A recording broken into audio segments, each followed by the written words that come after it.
Fans fanatiknya tuh nggak punya biji memang. Sumpah. Fighter One Pride diserang, Bonyok diserang sama Banci fans K-pop. Pentil gua dicubit sama dia ya kan. Ada gosip baru di Zenbox.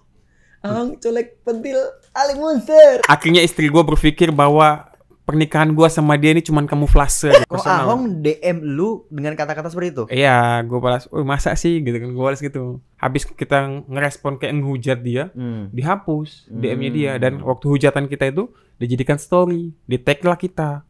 Tapi kita nggak bisa nge-tag dia. Maaf banget nih, kok Ahong, Bang Alex, bahkan senior-senior bilang pertandingan kalian berdua itu jadi sejarah pertandingan yang memalukan gitu. Sepanjang sejarah gitu. Belum ada di One Pride, baru kali itu. Bener-bener kecewa penonton sih. Gitu loh. Iya, jangankan mereka, gua aja yang mereka tuh cuma nonton ya, gua yang ngelakuin aja gua kecewa, ya kan? Nah, itu iya. Zenwalk Adi Hariyato. Oke, balik lagi di podcast Zenwalk. Kali ini kita kedatangan tamu yang cukup fenomenal bulan-bulan ini. Siapakah dia?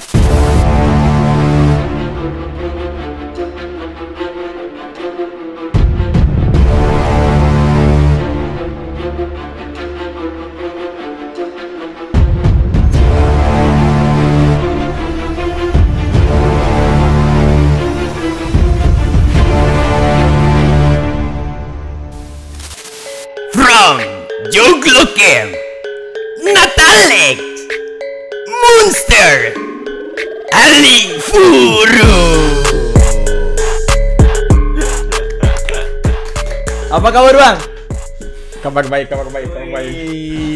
Gue serasa kayak lagi di belakang Videotron terus dipanggil sama dipanggil gitu ya. Asik. Asik, keren. Langsung ini ya. Langsung kayak kepacu lagi gitu ya. Kepacu lagi, mau fight lagi gitu. Gimana nih, selamat ya atas kemenangannya. Makasih. Gimana rasanya bisa mengalahkan seorang King of Knockout? Gimana Bang? Ya biasa aja. Biasa aja.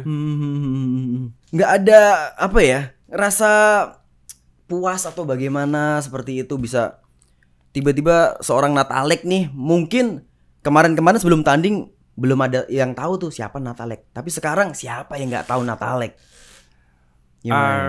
Gimana ya, kemarin tuh puas dengan hasilnya itu puas. Cuman dengan pertandingannya itu nggak puas banget dengan pertandingannya. Iya, cuman ya gimana, takdir Tuhan. Ikutin aja. Tapi cukup seru sih gue lihat pertandingannya di awal-awal. Wis, gue juga mantep nih udah baku jual beli, memang bener-bener jual beli gitu. Lo nggak yang ngulur-ngulur, lo memang bener-bener hantam, udah tabrak. Apa yang terjadi sebenarnya waktu itu? Jadi sebenarnya tuh gue tuh ngerasa bahwa Ahong ini punya track record yang one punch man gitu. Sekali pukul udah selesai. Hook kanannya yang kata Bang Theo, hook kanannya berbahaya gitu. Ternyata Bang Theo juga jatuh dengan hook kirinya gitu ya. Jadi kanan kiri ngeri juga nih. Kiri ngeri nih kan. Ini kalau kayak anak-anak sekolah zaman-zaman dulu kan, lu mau pilih mana nih? Kanan pecah, kiri retak, kayak gitu. Kanan kuburan, kiri rumah sakit. Ya. Kayak gitu. Ya kan? Iya, Tapi iya. Jadi di ronde awal tuh sempat coba untuk bermain strateginya counter boxer. Tunggu hooknya keluar, tarik counter straight atau jab gitu kan. Ternyata waktu di menit keberapa saya nggak begitu ini. Karena hook kanannya keras, kena di pipi kanan saya. Di situ yang moral saya naik. Saya percaya bahwa pukulan Ahong bisa saya tada. Oke, lo cek dulu. Iya, pas waktu lo kena, rasain dulu ya. Pas kena, pukulan Ahong cuman begini ya. Udahlah, kita gas. Udah gas. Banyak yang KO lo. Gas. Lo bilang cuman begini. Karena kenanya kan di sini kan. Okay. Kalau untuk mau kena di ujung rahang untuk seorang petinju itu sangat susah sekali. Okay. Ujung rahang ini nggak perlu Ahong gitu, nggak perlu Ahong. Nenek gue yang tua gitu, hook di ujung rahangnya pasti jatuh. Oke. Jadi memang belum bidik di rahang waktu Belum itu. bidik di rahang waktu itu. Oke, Dan lo gue cek- memang mainnya juga nggak segampang itu buat mau dapat ujung rahang gue gitu. Karena lo udah seorang boxer, jadi tahu Iya, bagaimana sembunyikan gua lo tahu punya chin gitu kan. gue tahu di mana gue punya kematian gue tuh di mana. Jangan gue kasih buat dia gitu. Jadi pas waktu kena, oh bisa nih gue adu pukul nih. Apalagi hooknya dia tuh kan lemparnya jauh tuh. Jadi oh bisa nih, speed gue masuk dengan power nih, bisa nih. Aduh ternyata Langsung baku belah, baku tumbuk gitu ya. kalau kata M baku belah. Iya. Dan memang seru sekali pertandingannya di awal-awal gitu. Tapi yang lucu juga mouth guard lo kan sempat keluar itu. Tuh apa yang terjadi sebenarnya? Jadi waktu mode gua keluar itu kan, wes nabrak jab juga lagi kan. Kena jabnya Ahong. Iya, asin banget dalam mulut tuh kan. Pas dia abis jab itu, entah dia jab atau dia ngelempar hook kiri ya. Jadi pas waktu dia langsung balik muka kan. Wah langsung gua angkat uppercut lah. Iya, Ahong pukul, gamsil lo keluar, mouth guard lo Iya. keluar. Ahong ngeliatin ke wasit, itu gamsilnya lepas, begitu. Oh, Tapi dia lo- nunjukin ya? Iya, si Ahong nunjukin ke wasit, mouth guard-nya lepas. Yang gua lihat sebagai penonton Oh, ya. iya. Nah, terus tapi lo ambil kesempatan itu untuk sikat dia. Gue pikir dia mukul gua gitu. Gue pikir dia mau mukul gua. Jadi gue, siapa ya kan? Ini olahraga baku pukul nih kan. Lu nggak mukul, gua pukul, ya kan? Lagian kan di MMA nggak ada yang aturan lu mesti nunjuk kayak gitu. Ini bukan boxing gitu. Kalau boxing, Pasti di stop. Oke, Pasti di benar, stop benar. dan kembali ke corner untuk dipasangkan lagi kembali. kalau MMA enggak ya. Kalau MMA enggak. Ompong lu di situ ya kan. Benar. Jadi ya gua bagi akhirnya ya giliran dia yang lepas mode gua ya kan. Gua lepas di menit keberapa gua nggak ingat. Cuman pas di akhir itu dia juga lepas mode guardnya, lepas juga. Jadi sama-sama lepas waktu itu. Gua pas waktu menang juga gua nggak tahu mode guard gua di mana gitu. Iya.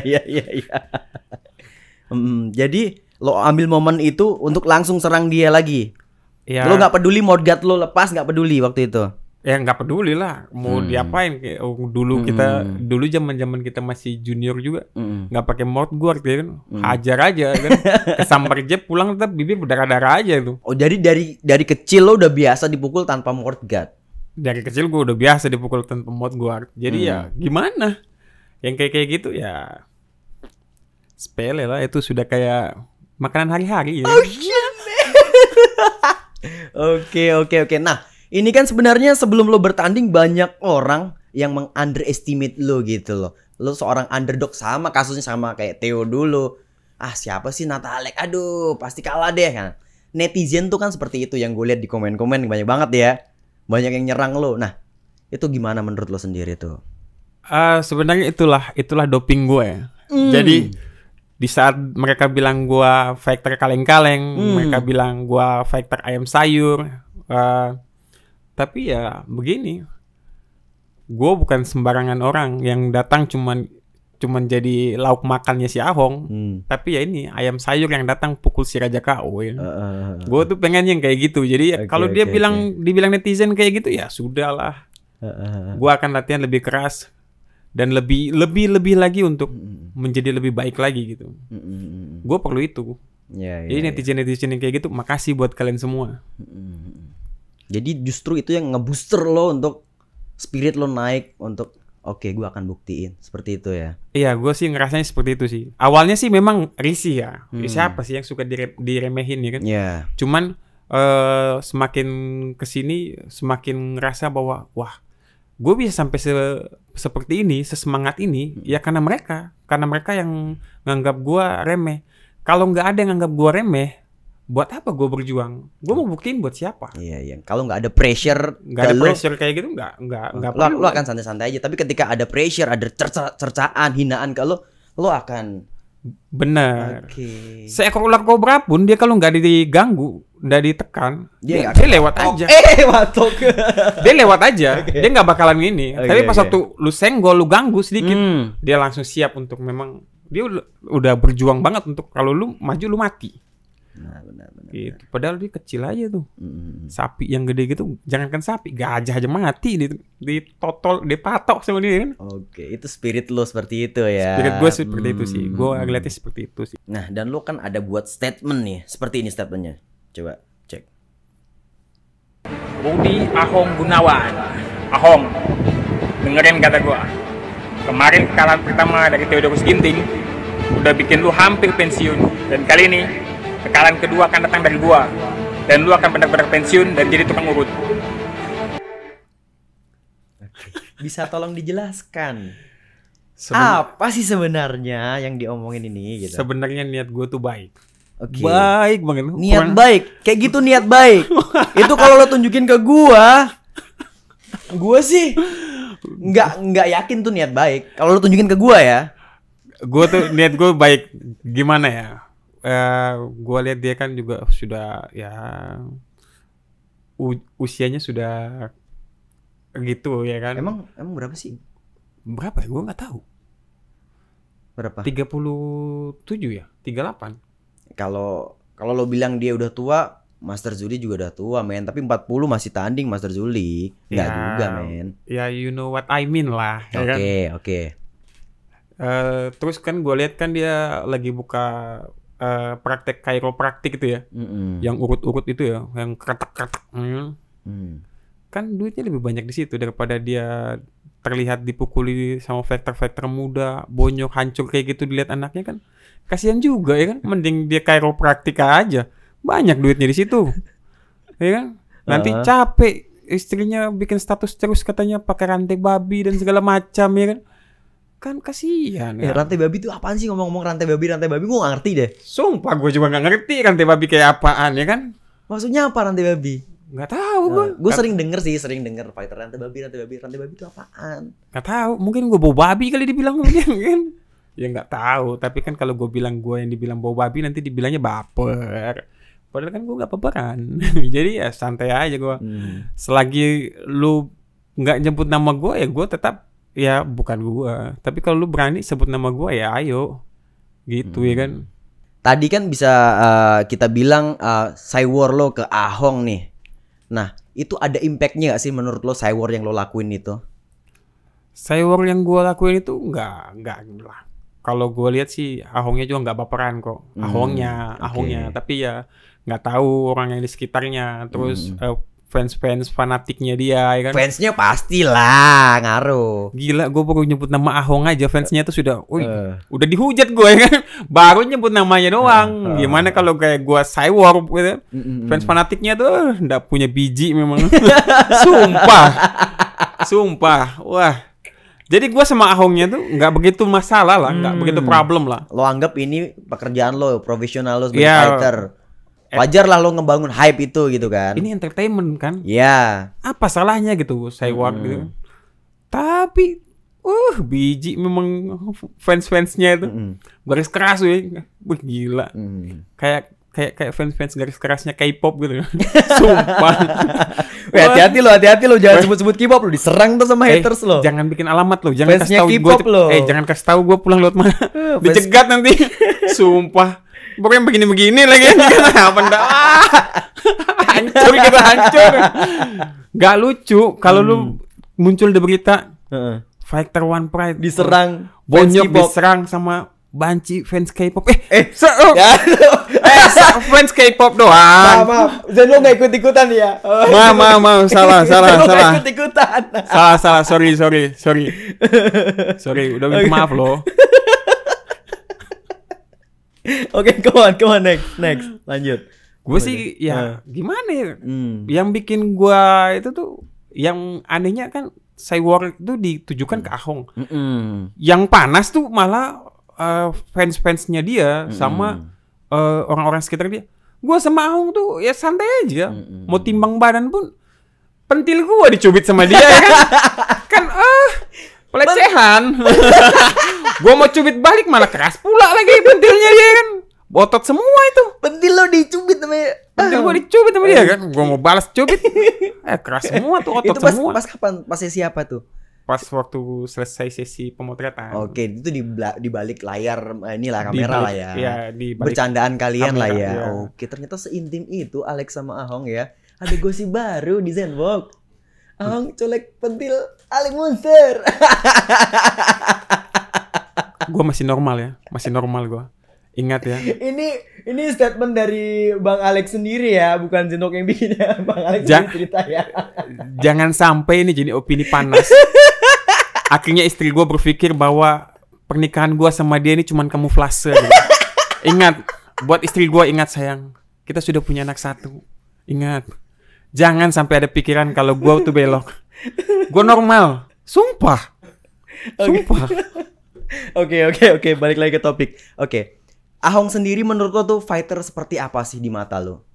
Kalau menurut gue sih Ahong tuh fighter yang hebat ya, luar biasa gitu.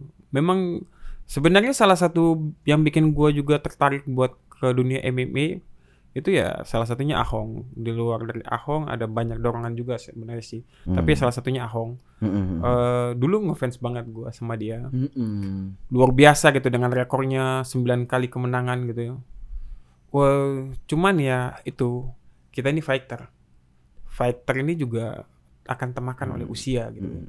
Dan banyak faktor-faktor muda yang akan bertumbuhan. Dan sekarang ya ini sekarang masanya buat kita yang fighter-fighter muda ini. Fighter-fighter tua ini akan semakin hari semakin udah nggak ada lagi. Jadi kalau saran buat gue sih buat Bang Ahong selagi masih ada di puncaknya, masih dalam performa yang masih terlihat baik, ya pensiun lebih baik sih daripada tetap memaksakan kehendak. Akhirnya yang tadinya yang sudah terlihat sebagai legend yang bagus jadi itu turun di puncak, namanya akhirnya gitu jadi maksudnya. turun. Jadi cuman lauk makannya fighter muda gitu kan sayang banget gitu. Padahal ini saran Natalik Munster untuk Ahong ya. ini saran sih. Ya kan, kalau dia nggak mau dengar, dia masih mau fight ya nggak apa-apa. Nggak mau denger, maksudnya apa nggak mau denger? Gue kayak mamanya jadinya, gue kayak mamanya, sumpah. Kayak mamanya gue kasih saran ya. Yang kalau dia nggak mau denger ya sudah lah, maksudnya apa? Iya kayak mamanya nggak sih itu? Sorry. Nanti gue dihujat lagi sama fans-fans yang gak ada biji. Sumpah. Nah, ini menurut lo seorang Ahong itu cocok nggak sih dipanggil seorang King of Knockout gitu loh? Cocok nggak gelar itu buat dia? Oh cocok banget. Sebelum Alex dan Theodorus Ginting datang. Karena kita sudah datang, jadi ya gelar itu sudah tidak cocok. Iya. Nah, sebenarnya Cywar ini kan udah lo bangun bukan baru-baru ini dong. Gue tahu itu. Itu udah lama banget sebelum kasus yang di Lampung yang CCCC nggak jelas itu. Cywar itu udah lo bangun jauh-jauh hari kan. Dan lo udah habis kontrak di One Pride. Iya kan. Lo tantang dia di boxing. Jadi tolong ceritakan di sini juga dong. Sebenarnya gini ya, itu sebenarnya kayaknya salah paham deh, menurut gua. Salah paham dan penjelasan dari orang-orang itu juga ya itu kayaknya salah paham, ya kan? Tapi ya terlepas dari itu, gua sih ngelihatnya ya udahlah. Kalau sudah nggak jadi masalah ya sudahlah. Buat apa sih diperpanjang? Tapi jujur ya, sempat waktu itu ya sempat kayak, wah, kayak gemes banget gitu, aduh. Jadi kayak panas banget sih sempat. Di menurut orang sih dilihat di sosial media sih memang Cywar-nya datang dari gua, awalnya dari gua. Gua yang nantang dia di boxing. Tapi gua bukan tipikal orang yang memulai Cywar. Itu Cywar pertama gua selama gua karir di dunia bela diri. Dari umur 8 tahun gua sampai umur berapa sekarang nih? Sudah umur 29 nih. 21 tahun berarti. 21 tahun baru kali itu gue bikin Cywar, pertama kalinya gue bikin Cywar tuh kayak gitu. Karena memang sensitif waktu itu yang dia bahas tuh dan apa tuh? Tersinggung sih. Kenapa? Gue dianggap dong, gue sampai yang kemarin buat mau fight pun kan kayak gue nggak dianggap. Natalex Monster aja nggak apa-apa lah. Masih makan nasi padang dia, lauk cumi lagi. Mana gue pengen ya kan? Gue diet lagi. Udah makan gue pengen kan kampret. Jadi ditanya untuk yang diperhitungkan waktu itu sebelum dia fight sama Theo kayaknya. Jadi ditanya untuk siapa yang diperhitungkan di kelas welter. Terus kawannya dia si penanya ini bertanya kalau si Alex Munster tidak masuk hitungan lah. Uish. Oke. Gua peringkat 3 men waktu itu. Gua peringkat 3. Dan gua bukan hitungan. Oke lah dia peringkat 2 ya kan. Ya nggak apa-apa lah ya, siapa gua fighter kaleng-kaleng kan, Ya, tapi ayam kan sayur. si Ahong berhak dong untuk bilang gitu juga. Iya, dia berhak. Mungkin sih. lo nya aja yang baperan, men. Karena gua nggak diperhitungkan dan kontrak gua waktu itu selesai dengan One Pride. Sebenarnya sih waktu itu masih kalau gua minta buat perpanjang, One Pride pasti perpanjang. Cuman ya gue gengsi lah, kalau ditawarin gue mau ya kan, tapi kalau gue minta kan agak-agak ini juga ya kan. Sombong dong gue. Enggak. Okay. Jadi waktu itu karena gue lagi juga mau fokus sama anak putri pertama gue kan lahir. Terus jadi gue undang lah di tinju. Biar sudahlah habis sekali fight itu udah gue fokus dulu ke anak lagi. Nanti gue balik lah ke MMA gitu. Jadi gue tantang di tinju. Di responnya habis dong gue. Di responnya tuh seperti apa responnya? Woi, corona tuh ternyata nggak nyerang paru-paru aja, nyerang otaknya juga. Otak lu udah nggak bisa mikir, bodoh. Jadi dari situ tuh masih enak tuh, di DM itu masih enak lah. Oh, oke lah, ini cuman saya work personal kan. Personal. Ahong DM lu dengan kata-kata seperti itu? Iya, gue balas. Oh, masa sih gitu kan, gue balas gitu. Gue itu cuman personal gitu kan. Cuman ada yang sempat kata-kata tuh muncul, tapi abis itu dihapus. Ada DM tuh yang kasar banget dan itu abis itu dihapus. Setelah itu dihapus baru Jadi inget kemarin obrolan sama Bang Theo ya. Nah, iya, Bang Theo bilang ada beberapa korban. Dia tuh nge-DM-nya tuh kasar banget waktu itu. Dan setelah nge-DM tuh kasar, habis kita ngerespon kayak ngehujat dia, dihapus DM-nya dia. Dan waktu hujatan kita itu dijadikan story, di-tag lah kita. Tapi kita nggak bisa nge-tag dia. Oke. Shit, gue ngeliat yang kayak gitu kan langsung. Disitulah langsung muncul kata banci. Gue bilang banci lu. Nah, disitulah mulai muncul kata banci. Padahal gue tuh tipikal orang yang nggak pernah mau simpan masalah tuh lebih dari 24 jam. Tapi kali itu memang gue benar-benar marah tuh. Sampai akhirnya gue juga mikir, kok bodoh banget gue, kok bisa marah sama hal-hal kayak gini. Ngapain gue terpancing dengan hal-hal kayak gini ya kan? Biar aja orang mau ngomong apa ya kan. Yang penting kan gue nggak seperti itu. Tuhan tahu kehidupan gue ya kan. Ya, ngapain gue ngurus? Nyesel juga sih sebenarnya, tapi ya sudahlah, sudah lewat ini. Asik juga sih sebenarnya, walaupun dihujat sama fans-fans nggak ada biji itu, ya kan? Kacau emang. Iya. Nah, ini kan bisa lanjut sampai lo bener-bener ketemu seorang Ahong tuh gimana awalnya jadi? Tadi kan lo cyber udah sekian lama gitu, teman ditanggepin lo sebagai corona tuh nggak cuma nyerang ini doang ya ternyata. Nah, kok bisa terjadi make a deal lo fight dengan dia tuh gimana? Tolong diceritakan. Kayak yang gue bilang tadi, gue tuh nggak mau minta untuk kembali ke One Pride. Tapi kalau ditawarin lagi gue balik. Jadi pas waktu itu gue lagi duduk. Ditawarin lo ini? Gue duduk di telepon sama Bung Linson Simanjuntak. Lu mau nggak fight lagi di One Pride? Biar diatur lu ketemu sama Ahong. Kalau lu mau, ya kan? Gue bantu lu persiapan halabatak kita, ya kan? Halabatak kita like gitu, bilang kan gitu.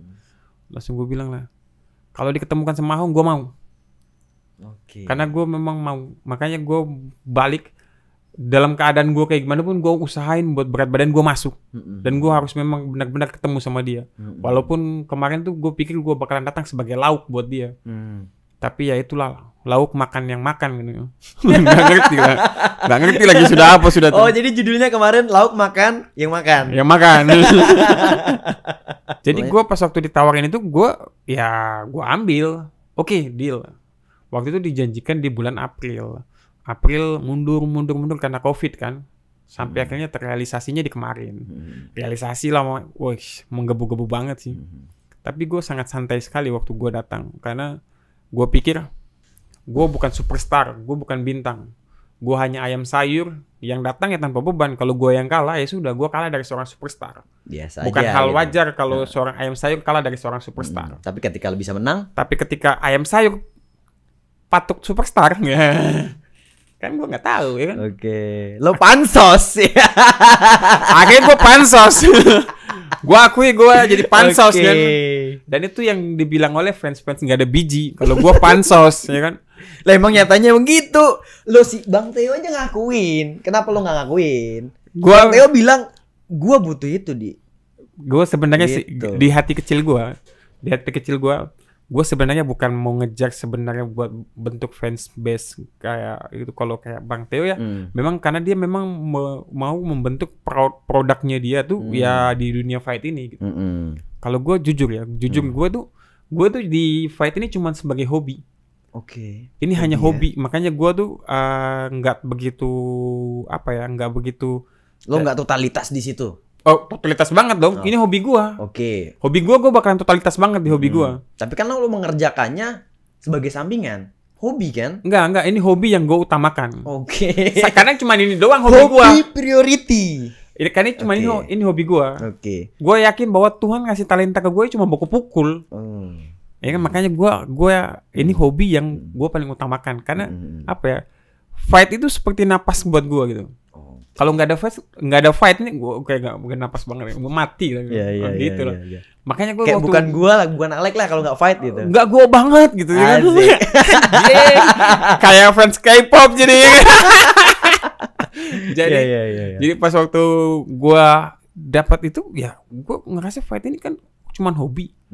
Dan ya gue harus totalitas banget buat hobi ini. Orang aja mau keluar duit banyak buat cuman hobinya main golf. Padahal dia bukan atlet golf. Tapi sekarang gue ngabisin dana gue banyak untuk gue persiapan buat fight. Toh ada income dari fight itu yang buat ngembalin juga balik nggak? Duit yang gue keluarin. Balik nggak? Kalau di fight ini sih balik aja lah, balik. Oke. Balik. Cari aman, Bos. Iya, balik. Iya.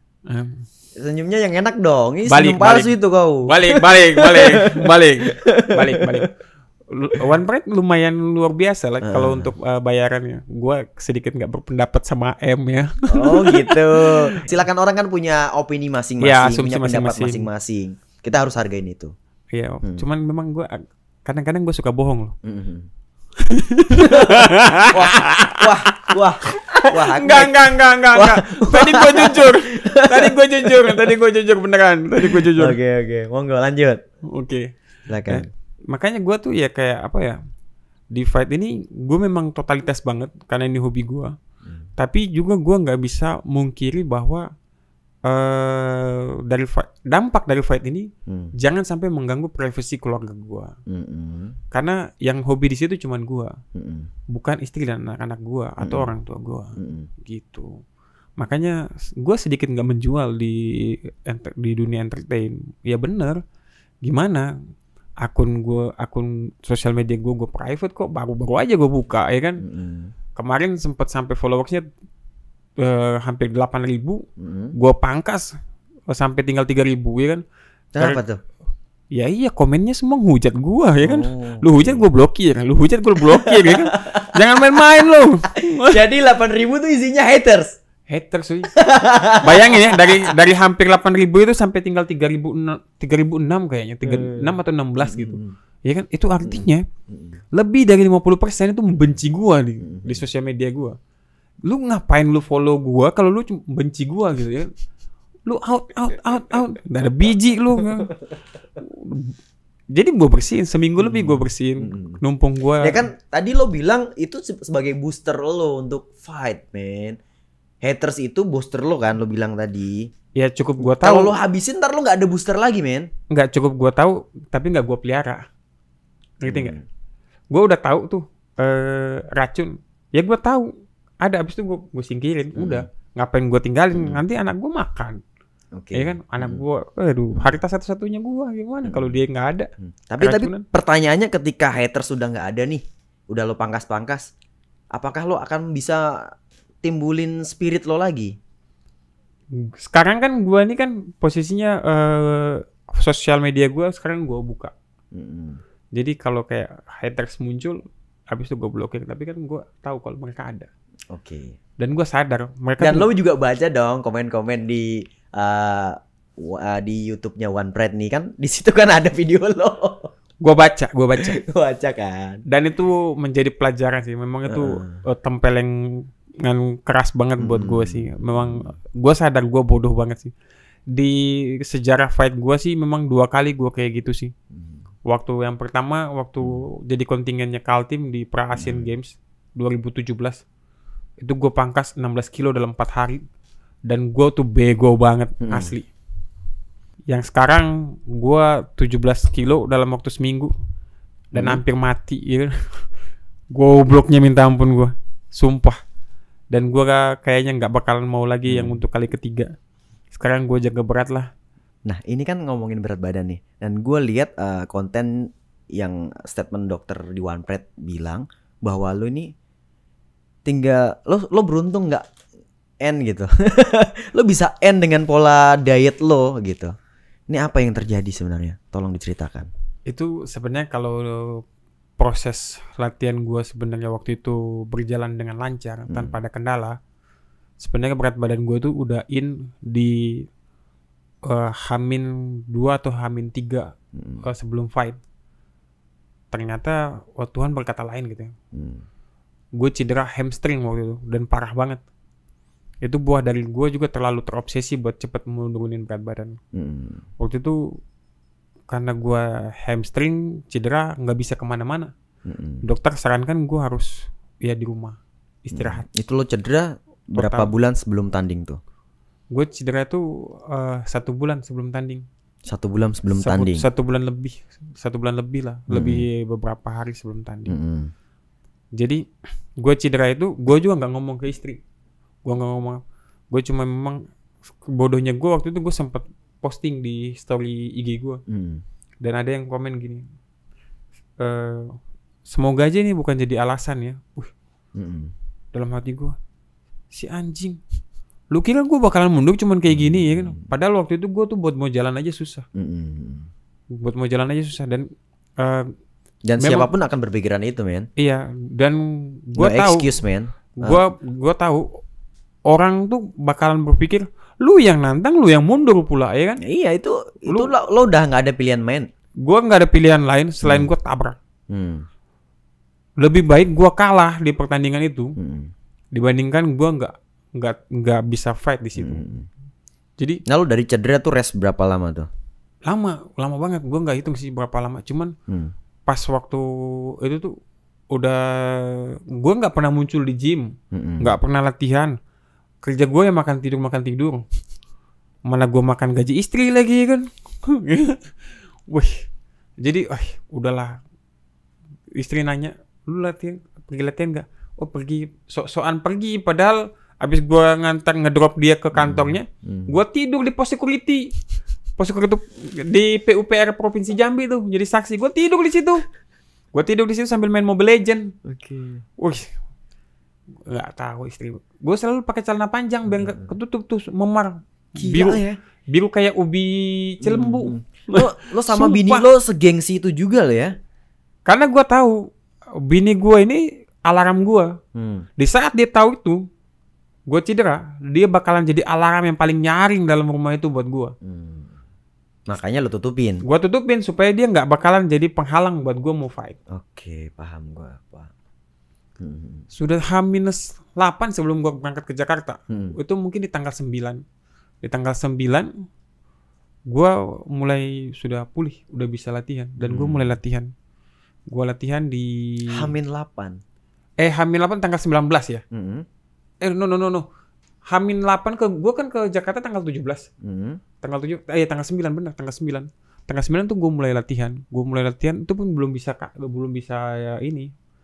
Dan gue tuh mulai awal latihan tuh nggak bisa ke tempat Muay Thai, ke gym MMA. Gue latihan tinju. Karena gue tahu kalau gue explore kaki gue dan gue nggak bisa jalan. Gue ini bakalan parah lagi. Jadi gue explore tangan gue. Dan gue siap nih. Makanya setiap podcast yang orang-orang undang gue live di sosial media, gue selalu bilang gue siap untuk jual beli pukulan sama Ahong. Sebenarnya gue tuh ngomong kayak gitu karena gue latihan tinju. Gue tuh main kayak lu tau main QQ nggak sih? Kalau kayak gue salah Q ya buta. Kalau lebih 1 ya 10 jadinya gitu. Jadi Buta. lo lawan Ahong nih judi aja udah. Udah kayak judi aja lah sudah. Kalau sampai gue bisa dapat pukulan keras ke dia jatuh ya sudah. Pokoknya siapa Tapi- yang beruntung gitu ya. Ya tapi kalau enggak ya udah gue jadi lauk buat dia. Gue sadar bahwa gue juga nggak bakalan bisa lewat dari ronde 1. Tapi gue juga sadar Ahong juga nggak bakalan bisa lewat dari ronde 1. Nah, balik lagi sorry ke tadi pola latihan lo yang mendekatin pertandingan tadi. Gue mulai latihan di boxing. Bayangin gue latihan boxing, latihannya cuma mukul. Jadi kaki lo sakit, tangan lo aja yang lo latih gitu. Iya, gue ngelatih tangan gue doang. Terus gue nggak makan. Jadi setiap gue latihan nggak makan, gue cuma minum air dan gue memang manage airnya tuh cuma sedikit banget. Gue manage air. Bukan water loading loh. Kalau water loading masih enak ya, airnya masuk banyak. Ini gue nggak. Bener-bener lo nggak minum, Gue nggak bener-bener makan, nggak minum, nggak makan. latihan. Sampai jujur, gue nelan ludah tuh rasanya kayak air jeruk. Asem banget gitu kan. Sumpah. Kebayang. Jadi gue pernah jogging siang. Itu sudah tanggal mungkin tanggal 14 atau 13 gitu. Gue jogging siang. Jadi kan gue ngantar istri gue, terus gue tidur di pos security. Udah agak siang. Gue jogging siang. Sakit dada gue. Sakit terus kayak udah mau gelap-gelap. Gue pikir mati gue. Jantung gue nih. Mati gue nih. Oh Tuhan. Sampai gue udah mikir, Tuhan kalau mau ambil gue, tolong dong jangan di posisi ini, biarkan gue diambil dalam posisi baik-baik. Posisi baik-baik gimana maksudnya? Maksudnya duduk di rumah bersih gitu lah. Terus jangan biarin istri sama anak gue tuh sedih gitu. Gue nggak bisa ngeliat kesedihan di muka mereka berdua gitu. Ternyata pas tuh gue duduk, hilang nyerinya. Oh tuh cuma teguran aja lagi Tuhan ternyata. Tuhan masih baik. Disuruh hati-hati lo gitu ya. Hati-hati. Kalau gitu jadi gue juga jadi mulai hati-hati ya. Hati-hati. Jadi gue mulai agak rem, gue mulai agak sedikit ya minum dibanyakin dikit ya, banyakin dikit bukan banyak ya. Tetap fokus ke cut weight. Cutting weight lo. Karena apa ya? Jadi karena gue sadar gitu, ada orang-orang terdekat gue yang bilang bahwa udah tolak aja nih fight, nggak akan mungkin lu cut weight 17 kilo dalam waktu 8 hari ini. Gak masuk akal, yang cuma ya. beberapa minggu ini kan. Satu hari itu paling maksimal lu tuh harus cut weight 1 kilo. 1 minggu. Artinya 1 bulan lu 4 kilo. Kalau lu di berat segini, lu nggak bisa. Lu pasti hancur. Gak mungkin men. Dan kenapa gue berani ambil? Gue berani ambil itu karena gue pernah ngalamin yang gue cut weight 16 kilo dalam waktu 4 hari. Waktu persiapan Lo udah pernah sebelumnya? Pernah. Oke. Itu sumpah. Makanya lo berani. Makanya gue berani. Oke.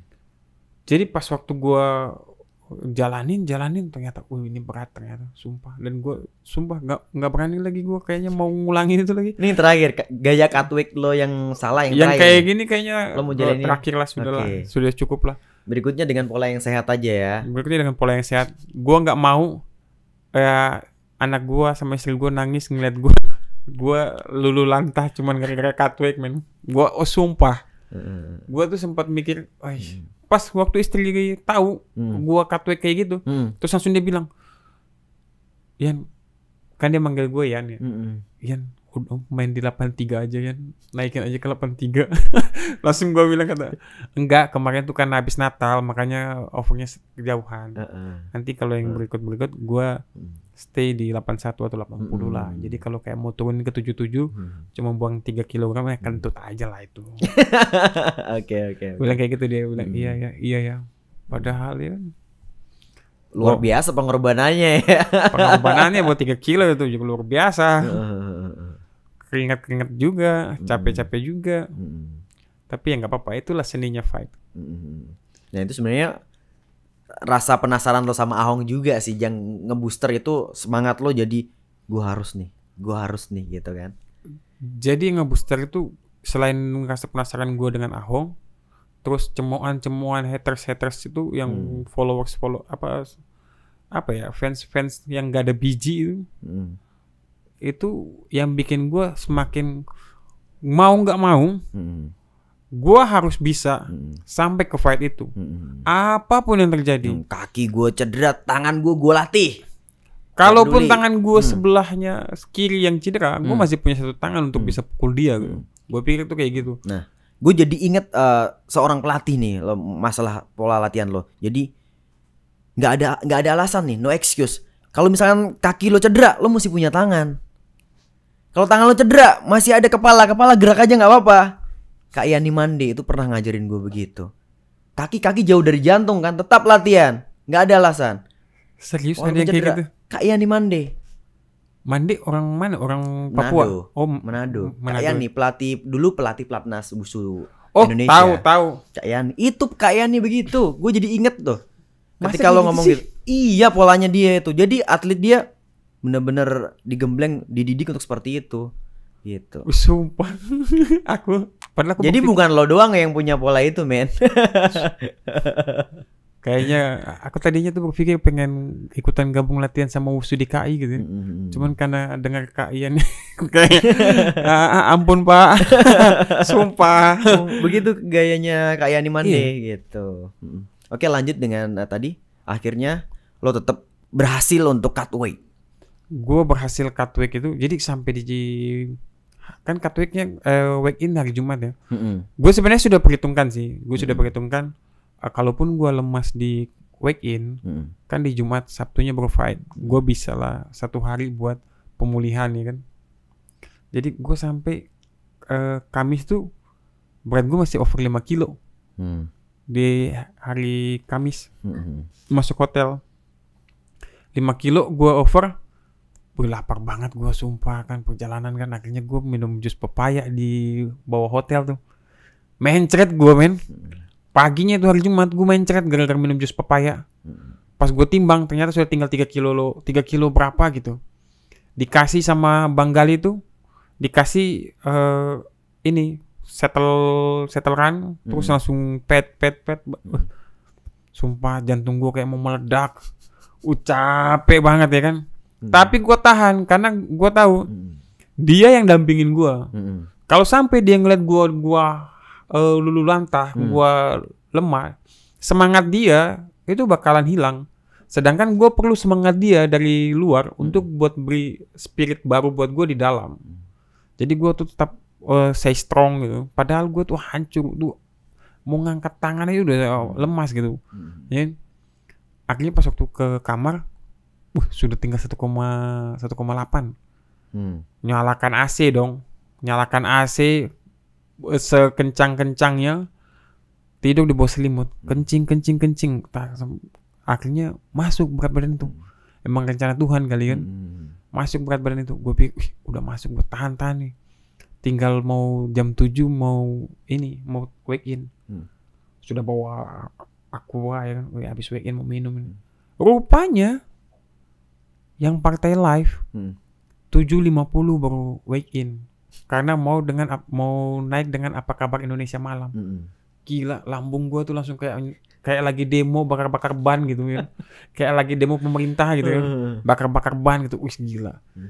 Cacingnya tuh kayak lagi ngamuk kayak kan. Tahan aja, cuman sesi 50 menit kok. Gua mindset otak gua cuma sesi 50 menit koleksi. Lo kondisi kayak gini, pelatih yang dampingin lo nggak tahu. Nggak tahu. Gila lo men. Gua tetap tahan. Gila lo. Nggak perlu tahu. Diri lo doang yang tahu badan lo. Kalau gue sih tetap share ke pelatih gue apapun yang terjadi dengan diri gue yang gue rasain. Lo tau nggak, gue sudah pucat, gue tempelin muka gue biar merah, jadi kelihatan tetap fresh ya kan. Ini contoh yang dimana atlet-atlet banyak yang teman-teman yang contoh kayak Alex ya. Semangatnya boleh, tapi cara dia berkomunikasi dengan sekelilingnya jangan deh please. Dia pendam dirinya sendiri loh.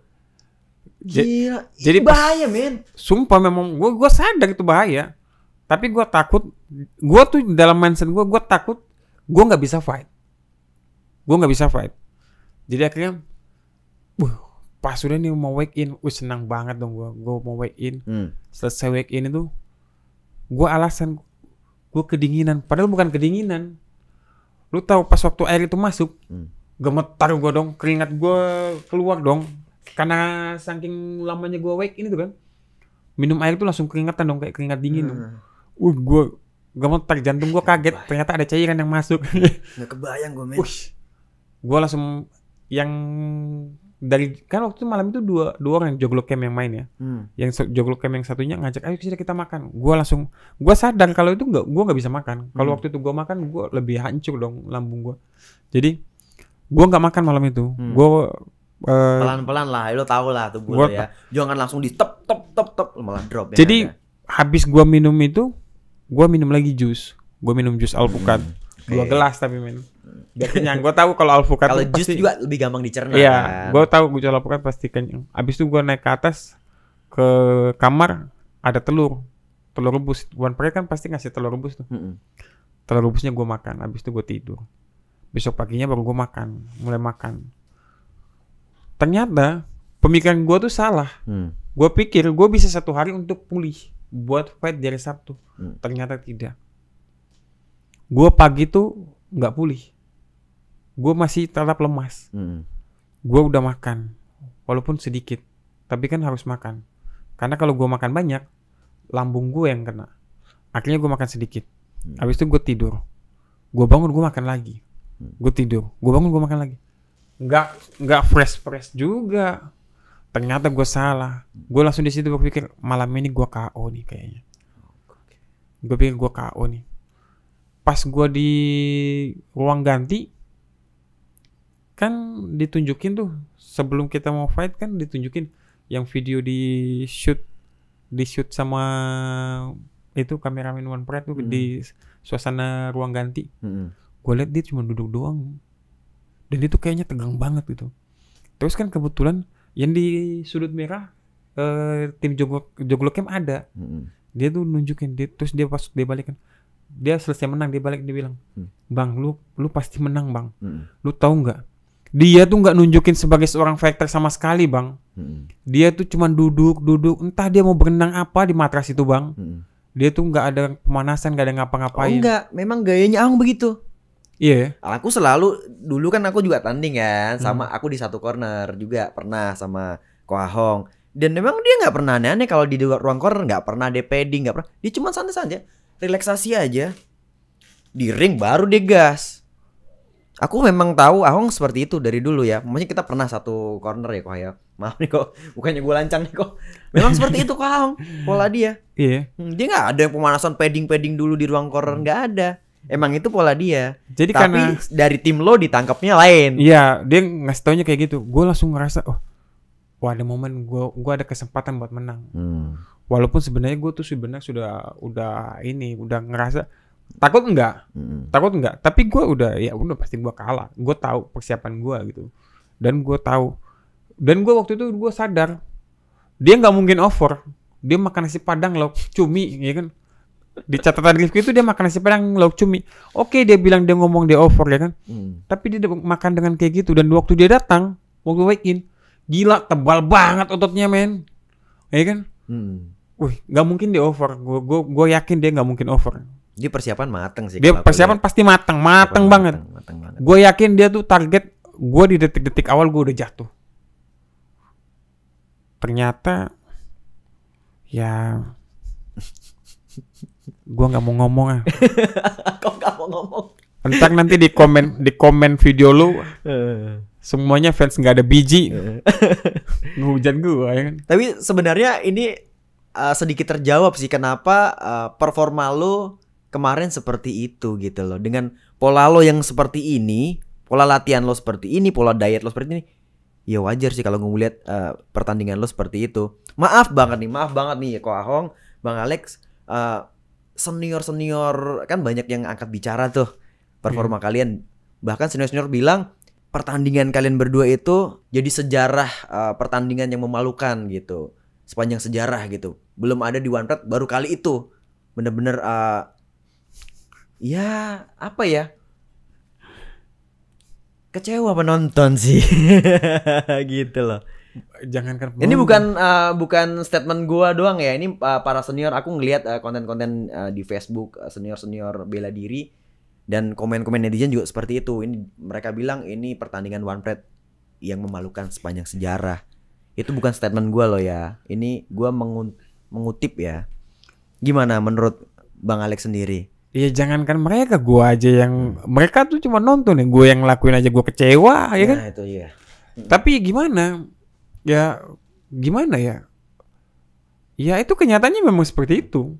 Dan lucunya yang Bang lucunya, Alex akuin itu ya. Ya gua akui itu. Bahkan di sebelum fight pun gue sudah tahu bahwa fight gue bakalan buruk. Dan gue tuh kenapa gue masih berani maju juga? Karena gue yakin Ahong punya power pukulan yang keras. Di saat gue kena pukulan di ronde-ronde awal, di titik awal, gue jatuh dan iya udah.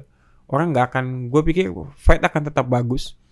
Ahong akan tetap jadi superstar dengan power pukulan yang keras. Dan gue nggak akan terlihat seperti orang yang fisiknya nggak bagus. Cuman gue akan terlihat sebagai orang yang kurang beruntung tersambar oleh hook kerasnya Ahong. Iya dong, kan penonton nggak pernah peduli lo seperti apa, men. Iya. Yang mereka lihat di TV gitu loh. Iya, Mereka nggak pernah peduli lo mau cedera mau apa di belakang. dia nggak bakal peduli, tahu. men. Dia mau tahu cuma ya fight itu. Iya, dan Karena- mereka nilai dari situ. Benar. Bukan nilai pengorbanan lo yang seperti tadi. Mereka nggak peduli itu, men. Bukan nggak peduli aja, nggak mau tahu dan Iya. nggak urus lah katanya. jadi gue tuh sudah mikir udahlah fight, dalam gambaran gue tuh fight akan seperti itu. Gue dalam gambaran gue Ahong akan kejar dengan tipikal brawlernya dia dengan hook kerasnya dia dan gue tersambar hook, gue jatuh. Akhirnya fisik gue nggak kelihatan drop banget dan Ahong akan menang dengan ya tetap dengan king of knockoutnya dia. Lo mau ngeset buat lo kalah, coba gila. Enggak, lo kepikiran itu karena ya? gue sudah apa ya? Gue sudah ngerasa bahwa Lo sadar diri lah ya. Sadar diri gua. Oke. gue 21 tahun gue di dunia fight dan gue tahu ini Persiapan persiapan lo fight yang kacau. paling busuk buat gue. Oke. Ini persiapan fight paling jelek. Gue nurunin 16 kilo dalam 4 hari. Gue fight dengan Sandi Permana, fighter One Pride juga. Itu gue masih bisa adu pukul, jatuh bangun sama dia gitu. Bahkan harus di Wushu Sanda ya. Bahkan itu harus tambah 1 ronde lagi gitu. Iya, ketika balance imbang. Iya, ketika imbang. Padahal tuh hitungan waktu 16 kilo 4 hari masih bisa gitu waktu itu. Ternyata di ground fight tuh enggak seperti itu, Bun. Gila waktu di ground fight pertama udah rasanya tangan gue tuh kayak nggak ada. Sumpah. Tangan gue rasa kayak nggak ada, lemas banget. Emang otot gue nggak siap buat bermain di bawah gitu waktu itu.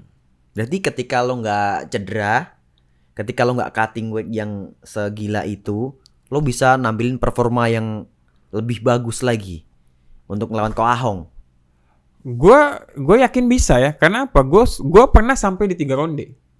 Gue dalam fight gue, sejarah fight gue pernah sampai dalam 3 ronde. Maksud lo fisik lo terbukti lah ya gitu. Fisik gue teruji. Oke. Ketika gue fight sampai 3 ronde. Dan apa ya? Ahong kayaknya nggak pernah deh sampai 3 ronde. Ronde 2 juga nggak pernah deh.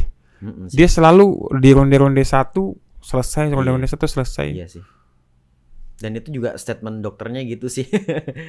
Aku kan dengar juga statement yang dari dokter One Pride bilang Ko Ahong nafasnya ya 1 round doang di menit-menit awal gitu. Kalau lo bisa lawan Ahong lewat dari ronde 1 ya lo pasti menang. Iya itu benar. Kalau bisa. Kalau bisa. Banyak yang tertidur masalahnya di menit-menit awal. Banyak yang tidur di menit-menit awal. Orang mikirnya banyak yang komen gini, pukulan Ahong nggak sekeras di zaman-zamannya dulu. Kalian salah. Pukulan Ahong masih keras. Bahkan sangat keras, kayak batu kali. Tahu nggak di video setelah fight itu, gua muka kelihatan bersih, ya kan? Karena baru kena. Besok paginya, kayak bakpao di sini nih. Kayak bakpao.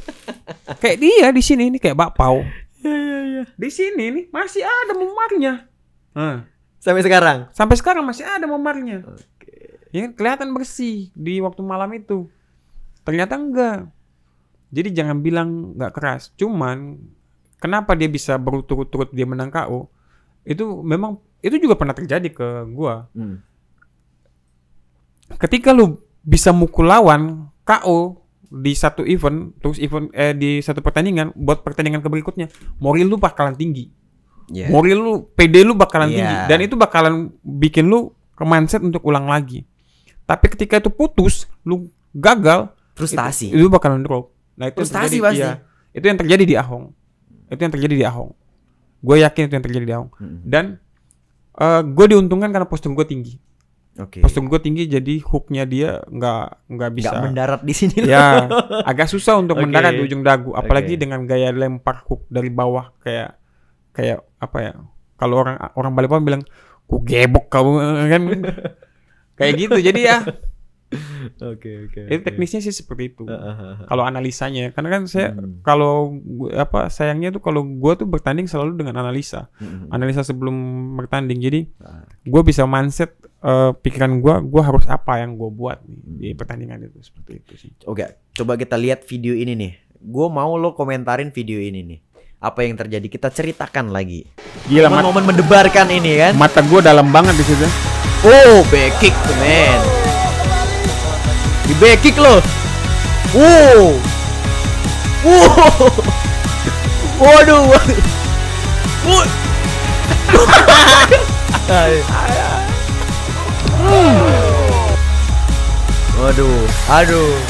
Aduh. Nah, ini lo harus ceritain lo kenapa ini. Harus lo ceritain. Oh.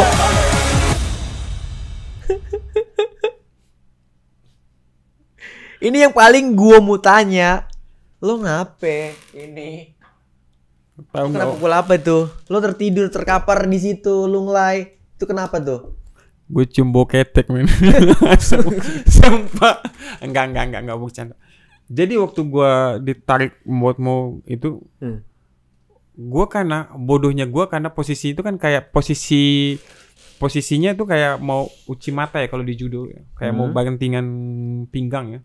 Jadi gue tuh ngerasin badan buat mau ngedefense pinggang dia awalnya. Tapi tenaga gue tuh memang udah Lost ya. Iya, jadi pas karena gue kerasin akhirnya lemas kan. Dia lemas kan. Wih, dibanting sama dia. Enggak dibanting, ditarik doang, jatuh gue. Terputar, berarti itu terputar. Jatuh. Lo nggak kena pukul di situ? Nggak kena pukul, gue terputar jatuh. Nah terus kenapa diem? Pertanyaannya itu, kenapa lo diem lu ngelai? Itu kenapa? Ambil napas dulu. Oh itu ambil nafas. Karena apa? Waktu pukulan sebenarnya gue nggak berpikir mau ambil napas, mau langsung balik. Ternyata pas waktu pukulan dia pertama jatuh, tuh kayak ngetok pintu, men. Benar kata Bang Theo. Pukulannya tuh di menit-menit awal keras. Di ronde-ronde akhir tuh udah kayak ngetok pintu. Jadi bisa lah, udah gue pasang aja lah cover gue nih sambil bernapas ya kan. Abis itu wasit kan gue dengar wasit ngomong bergerak, kalau enggak saya hentikan ya kan. Gue bergerak lah ya kan. Bergerak. Udah lah ya kan. Gue balas lah, gue berdiri. Akhirnya gue bisa berdiri gitu kan. Itu giliran yang di video terakhir ada yang banyak komen kayak gini. Ahong yang mukul kok Ahong yang jatuh. Dia buta apa? Hook kiri gue nyangkut di rahang dia gitu. Makanya dia jatuh. Itu kan yang di komen di story story-nya siapa? Ya netizen lah gitu. Dia Ahong yang mukul kok Ahong yang jatuh. Pakai rantai babi kayaknya. Gila, hook kiri gue nyangkut itu, woy. Ya lu liatnya angle-nya dari sebelah kanan ya kan. Ini dari angle sebelah kiri. Gue bikin penasaran tuh, apa yang bikin seorang Natalie Munster yang terkapar lemah lunglai itu bangkit? Itu kan kalau bilang Bang Rudy Golden Boy, bukan Rudy Ahong ya, Rudy Golden Boy, lo terselamatkan karena ketek lu. Apa yang terjadi? Tolong ceritakan. Gue nggak tahu sih. Tapi kan karena gue ketiduran, jujur ya, gue ketiduran kan. Jadi sebenarnya gue tuh rencana gue tuh selesai gue tidur, gue bangun, gue mau cukur tuh bulu ketek, baru gue pergi. Beneran nih, di sini aja gue buka.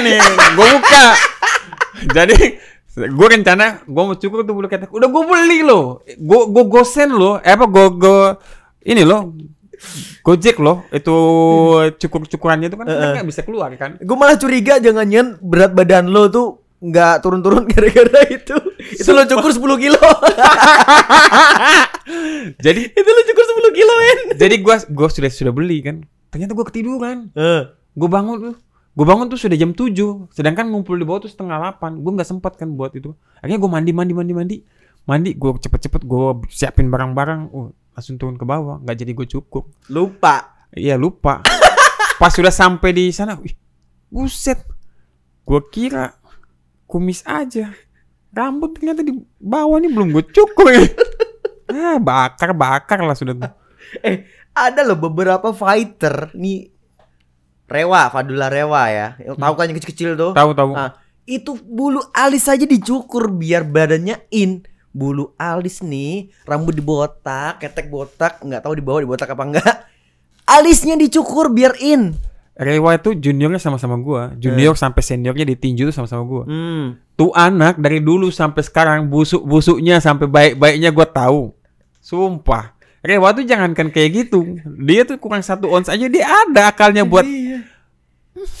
Lu masa lu nggak belajar dari Rewa gitu Nggak loh bisa, buat lu nurunin berat badan. Nggak bisa gua ngikutin cara Rewa Lu tuh. kali aja kan bro 5 kilo. Gua ngikutin cara si Rewa itu. Wah habis gua. Lebih parah dari yang kemarin malah gua. Itu gue juga heran.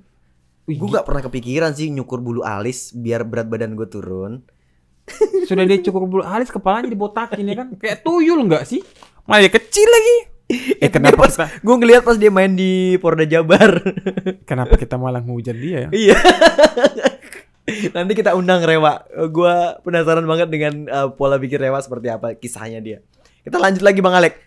Lo belum jawab lo. Kenapa lo bangun gara-gara? Apakah bener statement Bang Rudy Golden Boy? Enggak. Jadi gue tuh ngerasa pukulan pertama dia tuh sudah kayak ngetok pintu. Ya. Pas dia GNP itu sudah kayak naro doang. Ya kan, wah dia habis nih. Gue ngerasa udah habis nih dia nih. Udah ini, jadi ini udah masanya buat gue nih ngalahin dia nih. Ini berarti mindset gue yang tadinya gue yang bakalan kalah, gue udah tahu nih kalau gue akan menang ini. Second spirit gue muncul. Jiwa fight gue tuh muncul kembali. Ditambah gue tuh di saat itu gue yang ada dalam bayangan gue tuh pengen ngelihat anak gue tuh tersenyum karena gue tahu di rumah di Jambi itu lagi nonton bareng dan anak gue tuh masih bangun buat nonton. Anak lu masih bangun berapa sih Bang? Sorry Bang. 9 bulan. 9 bulan. Gak ngerti apa-apa. Lah terus kenapa nonton? Gak ngerti apa-apa. Cuman gua nggak tahu, dia nggak ngerti apa-apa, tapi filosofinya dia nonton sama keluarga sama mamanya, dia bakalan di video ya. Momen itu bakalan dia ingat nanti di waktu dia besar nanti. Maaf bang, gue ketawa dulu. Benar, kok aku masih otakku nyangkut 9 bulan nonton MMA. Maaf, ini maksudnya Bang Alek filosofinya dia, maksudnya spirit dia yang buat dia bangkit. Tapi gue jadi kepikiran otak liar gue anak 9 bulan nonton gimana ya? Gue bakalan nunjukin ke lu videonya. Iya. Jadi nanti kita tayangin sini Bang, kita tampilin nanti videonya. Jadi dia tuh nonton, ya kan? Dia nonton sama keluarga besar istri gua. Oke. Ya kan dia nonton dan gua kan nggak tahu ya. Cuman gua tahu dia nonton ya waktu itu kan. Gua semangat karena mereka kan pasti ngerekam si dia nonton bapaknya lagi fight. Di momen nanti dia besar dia bakalan ngeliat video ini. Oke, benar. Ya Kalau kan? itu gue sepakat. Ya kan? Gue setuju. Dia bakalan ngeliat video ini. Tapi kalau 9 bulan dia nonton gue ketawa men. Tapi pas waktu gua selesai fight, gua menang. Terus gua kan kecapean tuh, gua di ruang medis tuh. Pas gua lihat HP, video itu dikirim sama istri gua, video yang direkam itu. Tahu nggak? Waktu si announcer itu ngumumin gua menang, tepuk tangan dong dia. Serius? Sumpah. Oh berarti dia bisa ngeliat lo beneran Bang. Jadi gua tuh langsung kayak, untung gua menang tadi. Kalau tadi gua kalah dia tepuk tangan, kurang ajar ya. Masih 9 bulan udah durhaka dia, ya kan? Bapaknya kalah ditepuk tanganin lagi, ya kan? Iya, dia apapun dia kalau orang tepuk tangan juga ngikut lata anak kecil. Iya. Tapi gue lihat momen itu gue tuh langsung nangis. Iya. Gue langsung nangis. Gak ada orang yang tahu di situ kalau gue juga nangis. Bang, ngetawain lu. Tapi di situ gak ada yang tahu kalau gue lagi nangis. Kalau gue keringat kan, itu keringat kan. Cuman gue langsung rasa kayak, wih haru banget gue. Sumpah, gue makasih banget sama Tuhan. Udah ngasih bidadari kecil yang bisa ngasih semangat besar buat gue gitu. Dia masih kecil tapi dia udah berdampak besar banget dalam hidup gue. Gitu. Ya walaupun gue harus bonyok buat beli pampers dia ya kan. Enggak. Bercanda. Oke. Gue jadi penasaran sama video mana videonya? Anak lo 9 bulan nonton MMA. Coba. Nih. Hore, papa menang. Tepuk tangan. Hore, tepuk tangan. Poinnya belum dia. Apa enggak gue ngeliat kayak gitu? Wah enggak. Semangat lagi. Iya.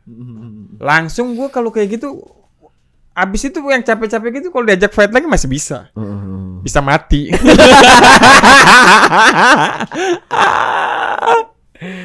Oke. Nah, ini nih. Misalkan Ko Ahong ngajak rematch lo. Siap nggak? Gue siap rematch. Rematch gue siap. Bahkan apa ya?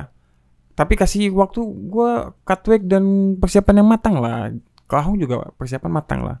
Jadi fight-nya kita tunjukin kok buat netizen nggak ada biji ini, biar jangan menghujat aja. Bahwa kita bisa bikin fight yang lebih baik. Nah, ini kan dari pertandingan lo sama Ahong banyak muncul spekulasi dari netizen, para netizen yang maha benar. Mereka berspekulasi bahwa lo ini berhasil mengalahkan Ahong. Berarti kemampuan lo di atas Andika Mamesa. Walaupun lo dulu pernah kalah sama Andika Mamesa. Tapi sekarang si Alex Munster nih lebih hebat dari Andika Mamesa. Muncul spekulasi seperti itu di sosial media. Apa tanggapan seorang Alex Munster? Ya itulah makanya gue semakin yakin bahwa gue bakal ngeklaim bahwa ini fans gak ada biji memang. Gimana ya? Ini fight. Ini olahraga yang gak terukur.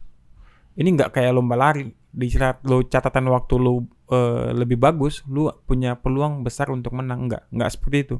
Ini fight benar-benar lo nggak bisa ngukur, nggak bisa ngelihat A menang sama si B kalah sama si C. Terus lo bisa ngitung-ngitung sistematisnya, nggak akan bisa. Fight ini siapa yang lebih siap, dia yang akan menang. Percaya, benar. Iya kan? Jadi ya mau diapain, janganlah berpendapat seperti itu. Berpendapat seperti itu.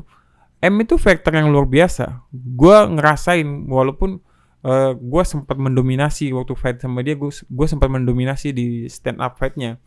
Dan dia cerdas. Dia bilang benar. Ini martial arts. Siapa yang lebih martial arts, dia yang akan menang. Dan dia menunjukkan bahwa memang dia lebih martial arts daripada gue.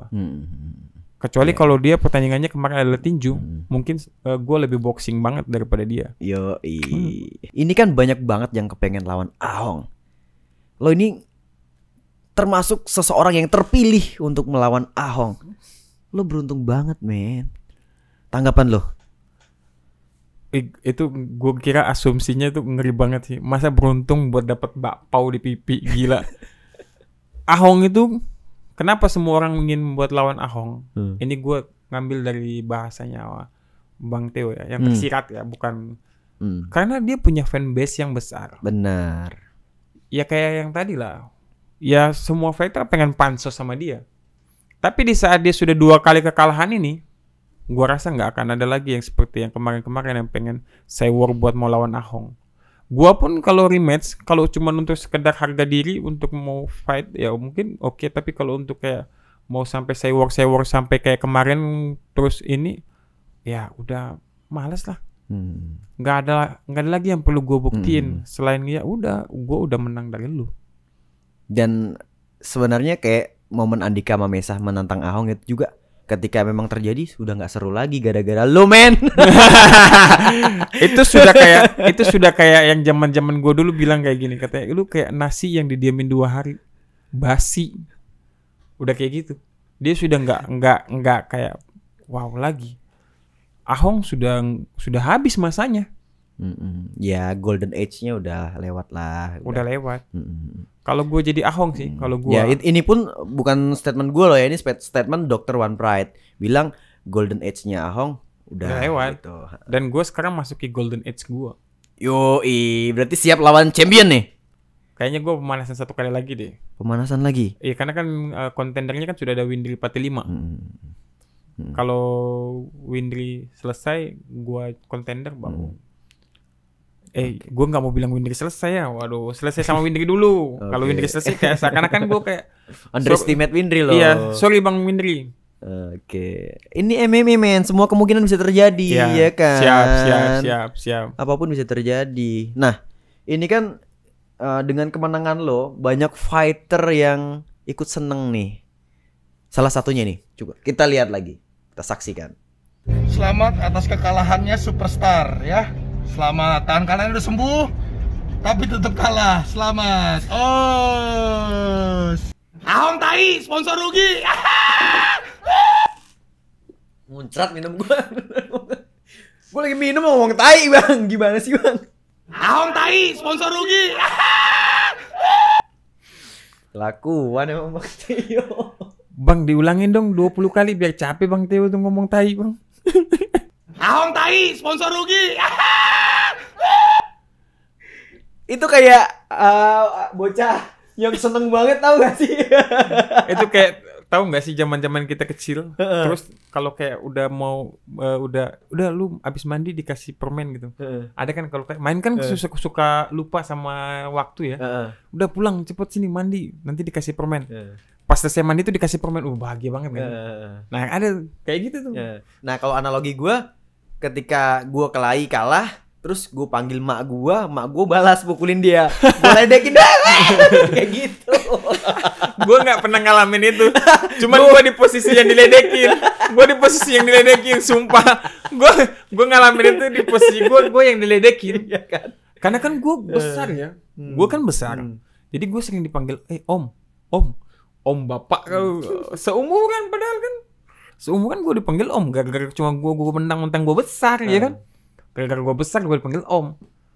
Gue sikat sekalinya pas abis mau maghrib kan, datang deh dari jauh sana, udah kayak film-film geng kapak gitu kan, agak gelap gitu, sunyi, mamanya sama dia datang dari jauh, pas datang dekat, nggak pakai cerita banyak, langsung ditempelin aku, bang, baru dia sambil ngolong-ngolong, habis ditempelin tendang lagi kan, nangis aku pulang aku nangis, kelapor mamaku, makin dihajar ke sama mamaku.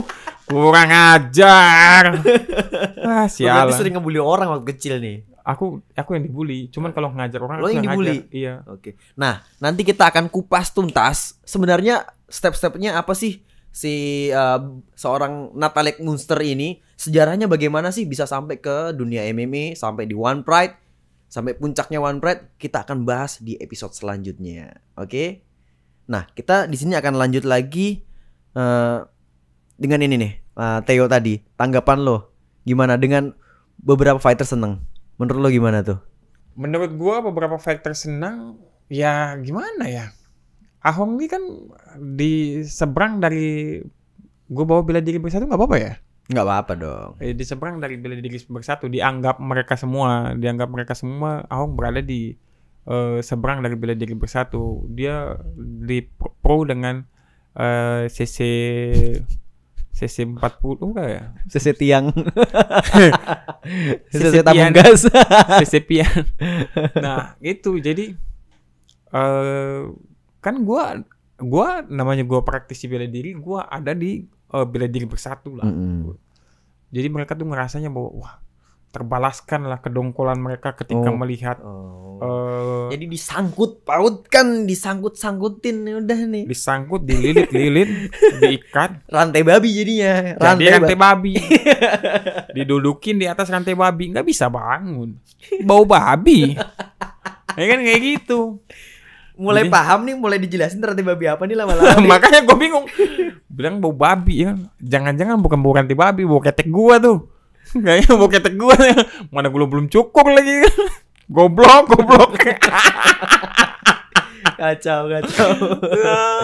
Oke, ini kan setelah kemenangan lo melawan Ahong, ini kan terdapat kabar burung. Lo akan menantang Sarif Saifuddin. Nah, pertanyaannya kenapa Sarif Saifuddin lo tertarik sama nih? Gua sih ngelihat Sarif Saifuddin legend taekwondo ya. Terus Sarif Saifuddin ini punya 2 rekor tuh kemenangan TKO dari 2 orang teman gua. Lisanda LJ Dirgantara sama Ahmadi. Jadi kalau kayak gue cuma sekedar pembuktian sekaligus balas dendam teman gua. Kalau gua bisa menang lawan Sarif Saifuddin, artinya gue lebih baik daripada mereka berdua. Akhirnya gue bisa ngecengin mereka berdua. Tai lo kalian berdua tuh, lawan orang tua aja kalah lo. Mending gua gitu kan. Bahasanya kayak gitu. Pengennya sih gitu. Lo pengen ngebuktiin sama yang kalah sama dia gitu. Iya, pengen ngebuktiin aja buat mereka berdua. Kalau gue bisa gitu. Walaupun sebenarnya waktu itu gue kalah taruhan gara-gara mereka berdua. Kurang ajar Oh, memang. dasar lo. Ini nih yang nggak bener nih. Udah dukung-dukung teman ya kan, udah taruhan. Kalah pula lagi ya kan. Ah, sialan. Udahlah tapi enggak apa-apa. Tapi gue jadi penasaran nih ngomong-ngomong taruhan. Lo kemarin dapat uang jajan nih dapat dari Rudy Golden Boy. Oh, Rudy Golden Boy emang sportif banget. Laki banget ya. Apa yang dia bilang waktu itu? Dia bilang Gimana kalau gue menang, dia bakalan transfer uang jajan Asik. sama baju kaos. Bajunya belum datang, Bang. Bajunya belum datang, sumpah. Dari Tangerang ke Pancoran tuh enggak jauh banget. Ya. Bajunya belum datang. Tapi makasih duitnya. Lumayan memang buat kuota, Bang. Anak rantau. Zenbox gak dikasih nih, memang Bang Rudi nih. Pilih kasih nih Bang Rudi nih. Beda sama kawan kita yang satu tuh. Yang mana? Yang mana? Yang gue tungguin notif SMS bankingnya. Oke. Siapa lagi nih? Padahal Ada sama-sama lagi? dari timur loh kita itu. Ada lagi? Ada. Siapa? Ada. Inisial lah, inisial. Hah? Jamil Burhan. Kesebut. Oke. Si Jamil. Kesebut. Kenapa nih ada Akatama sama Jamil kita buka di sini Mil ya? Bang, sorry bang. Kan abang yang Si mulai Jamil bang. ini. Abang pula yang bilang udah ngasih 10 juta bang. Kutunggui pula itu kalau 10 juta. 10 juta. Shit man, 10 juta Mil. Lu mau ngasih 10 juta Mil? Wah. Gue desainin aja, gue mau kasih juga dong. Lu kan minta desainin gua nih. 10 juta lo. Gila. 10 Jamil juta. mau ngasih 10 juta ke lu. 10 juta. Kalau lo bisa menang. Kalau bisa menang. Wah, Dan tapi belum direalisasinya belum SMS bankingnya belum ada. belum ada. Domil. Padahal gue udah posting nomor rekening gue. Malu bang. Malu gue posting nomor rekening tapi nggak dikirim, gue malu. Bukan lu yang malu bang, gue yang malu. Dikiranya gue ngarep, padahal gue mau. Kan gitu. Gue nggak ngarep bang, cuman gue mau. Oh, ternyata banyak ini ya. Banyak. Bumbu-bumbu di belakang nih banyak ya. Banyak. Seru nih. Nanti Bang Jamil juga akan kita undang ke podcast kita. Oke. Undang sama bininya nggak? Kalau ndak ada bininya tuh liar itu, Mbak. Kak, jangan dibiarkan Kenapa Bang Jamil. tiba nih? Ini kenapa tiba? Sorry. Kenapa jadi Mama Rumpi tiba-tiba gitu nih? Aku keceplosan. Oke. Kita tutup podcast ini padahal seru banget. Nanti masih di episode kedua gua akan bahas sejarahnya seorang Nataliet Muster. Stay terus di channel Zenbox dan jangan lupa subscribe ya. Masih penasaran kan dengan cerita-cerita sejarah seorang Nataliet? Zenbox! Oh,